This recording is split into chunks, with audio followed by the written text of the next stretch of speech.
Good evening dear students. तो आज के सेशन में हम एक न्यू टॉपिक के बारे में स्टडी करेंगे और वो है आपका इलेक्ट्रिक फ्लक्स, क्योंकि इलेक्ट्रोस्टैटिक का ही पार्ट है। तो इलेक्ट्रिक फ्लक्स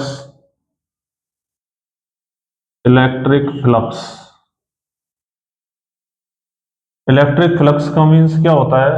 इलेक्ट्रिक फ्लक्स का मीन्स है कि कोई भी सपोज आपका एक क्लोज सरफेस है, सपोज ये सरफेस है या ये वाला सरफेस है, और इसका जो एरिया है वो ए है। एरिया क्या है? ए। अब इसमें से number of electric field line जितने नंबर ऑफ क्वांटिटी में पास होंगी, जैसे इसमें से जितनी number of field line, electric field line pass हो रही हैं, जितनी अमाउंट में पास हो रही हैं, वही आपका क्या बन जाएगा? उसी क्वांटिटी को हम क्या बोलेंगे? इसका इलेक्ट्रिक फ्लक्स। ठीक है। अब उस फ्लक्स को हम किससे रिप्रेजेंट करेंगे?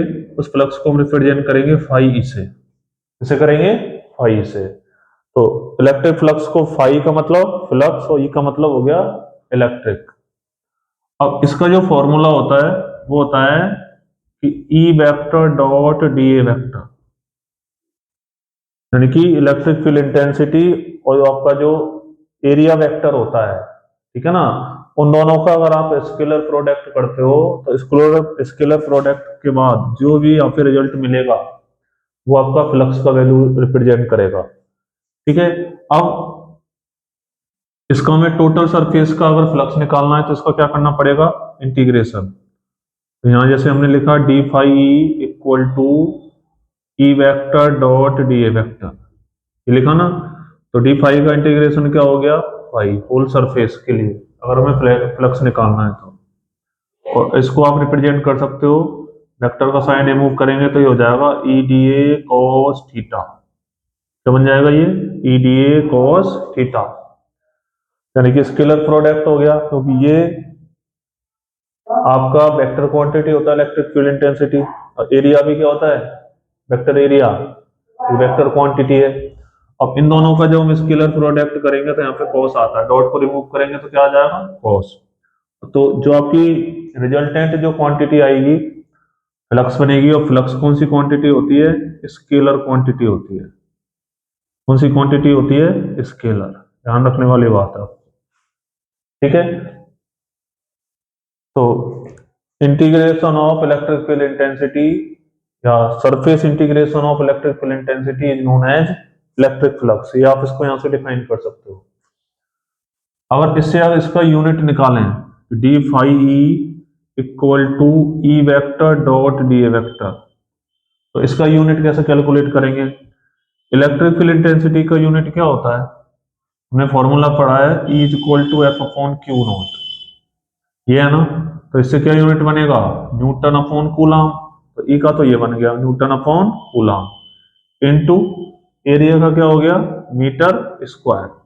तो फ्लक्स का जो यूनिट बनता है वो न्यूटन मीटर स्क्वायर अपॉन क्या हो गया? कूलम। तो इस तरीके से आप यूनिट ऑफ इलेक्ट्रिक फ्लक्स को कैलकुलेट कर सकते हैं। ठीक है। फिर इसकी आप डायमेंशन भी कैलकुलेट कर सकते हैं। डायमेंशन ऑफ इलेक्ट्रिक फ्लक्स तो कैसे कैलकुलेट करेंगे? फोर्स की क्या होती है? m1 l1 t minus two. Coulomb की क्या होगी? a1 t1 into L square, metre square के लिए। अब इसको जब सॉल्व करेंगे तो क्या आएगा? m1 l Q t minus two upon a1 t1, और इसको सॉल्व करेंगे तो m1 l Q t minus three a minus one. तो ये फ्लक्स की क्या हो गई? डायमेंशन कैलकुलेशन हो गई। डायमेंशन एक इंपॉर्टेंट पार्ट है फिजिक्स के अंदर, तो वो आपसे आना चाहिए, क्लास 11th में स्टडी किया हुआ है। तो इस तरीके से हम डेफिनेशन दे सकते हैं फ्लक्स की, इक्वेशन को कैलकुलेट कर सकते हैं, यूनिट कैलकुलेट हो गई, और डायमेंशन। तो ये स्मॉल यानी कि शॉर्ट क्वेश्चन में आपसे पूछा जाता है एग्जाम के, तो कोई भी क्वेश्चन आपका आ सकता है इनसे बेस्ड। ठीक है। तो इस तरीके से आपको याद रखना है। अब इसी से जो रिलेटेड होता है, एक होता है आपका गॉस लॉ। क्या होता है? Gauss law. अब गॉस लॉ क्या होता है? गॉस लॉ भी क्लोज सरफेस के लिए ही एप्लीकेबल होता है ओनली। कौन सी सरफेस के लिए? क्लोज सरफेस के लिए। Gauss law. गॉस लॉ क्या होगा कि जो फ्लक्स है Q अपॉन एप्सिलॉन नॉट, या इसको हम लिख सकते हैं Q into 1 upon epsilon naught. तो ये इक्वेशन जो होती है वो गॉस लॉ को रिप्रेजेंट करती है। तो ये भी फ्लक्स को रिप्रेजेंट करती है, यानी कि चार्ज और परमिटिविटी ऑफ वैक्यूम का जो रेशो है वो क्या रिप्रेजेंट करेगा, फ्लक्स को रिप्रेजेंट करेगा। अब इससे कॉमन इक्वेशन, क्योंकि ऑलरेडी हम जानते हैं, वी नो दैट, फ्लक्स की इक्वेशन अभी हमने पढ़ी थी, integration of electric field intensity EDA cos theta. तो एक इक्वेशन ये है, एक इक्वेशन ये हो गई, दो इक्वेशन हो गई, दोनों ही फ्लक्स को रिप्रेजेंट करती हैं। तो इसको हम कॉमनली कैसे लिख सकते हैं, E d A cos theta equal to q upon epsilon naught. तो ये जो इक्वेशन है वो गॉस लॉ को ही रिप्रेजेंट करती है। गॉस लॉ ऑलवेज केवल एप्लीकेबल कहाँ पे होगा, वैलिड कहाँ पे होगा, क्लोज सरफेस जब आप अप्लाई करेंगे। Without close surface Gauss law applicable नहीं होगा, वैलिड नहीं माना जाता है। ठीक है, तो इस तरीके से आप गॉस लॉ को यहाँ पे डिफाइन कर सकते हैं।